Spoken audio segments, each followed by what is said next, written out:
So in the book, I share a couple stories, but one of them was I was walking past, I was going to Starbucks, and we were doing an outreach one morning, on a Sunday morning, and I was walking past, and it was one of those days where I was in a hurry. I was so tired. I'm not a good morning person, even still with my girls, and I'm walking past, it's kind of like, oh, I look like I have a hangover. I don't drink and get hangovers, but I look like I have a hangover. People, sometimes my team are like, your eyes are bloodshot. Are you okay? I'm like, I don't know why I look this bad. I just look this bad. And so I'm walking to Starbucks, and there's this woman, and I can hear her when I have my windows down, and I can hear her going, help me, to everybody who's walking by her. It's a very full Starbucks in Hollywood.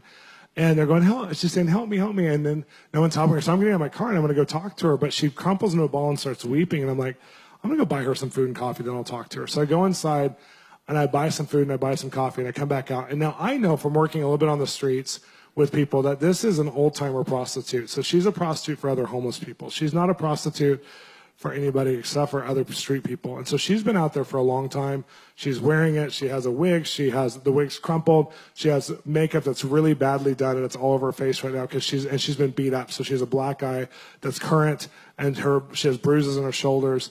And I'm like, oh, this woman's been through it today. So when I come back to her, I give her the food. I go, hey, this is for you. Can I talk to you for a minute? She's like, you bought me food? And I said, yeah, and coffee too. She's like, you're an angel. And she hugs me. And I said, as she's hugging me, I said, I hear the Lord say, tell her she's not invisible.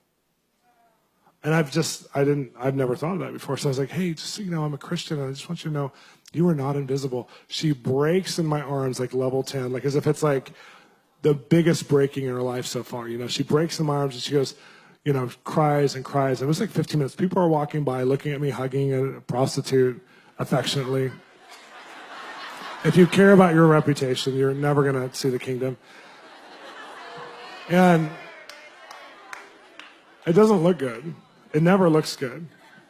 Side story, I was hugging a tranny prostitute in Honolulu, and 2 cars of the Christians from a conference that I was doing went by, and I was just going to Subway, and they're looking at me, and he's crying in my arms, and I'm hugging him, and they're just like, it was in the red light district, and they're like, that's Shawn Bolz. He's hugging that tranny prostitute. But I think they're crying. Is this a God thing, or what is this, you know?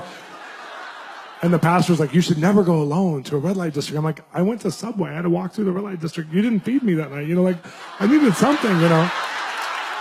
I was hungry. Anyway, so I'm hugging her, and and she stops crying. I go, can I help you in any way? She goes, you've done more for me right now than anyone's done for 10 years. And she said, I haven't had one person say a nice word to me in over a year, and I'm not exaggerating. I said, I'm so sorry. That's just, you have so much value. I'm so sorry. And she goes, no, I can feel God's love through you. I haven't felt this in a long time. And I left. And it was one of those moments where I just knew, like, that's all I have. That's all. I asked her if I could drive her anywhere, if she needed help, you know, getting around.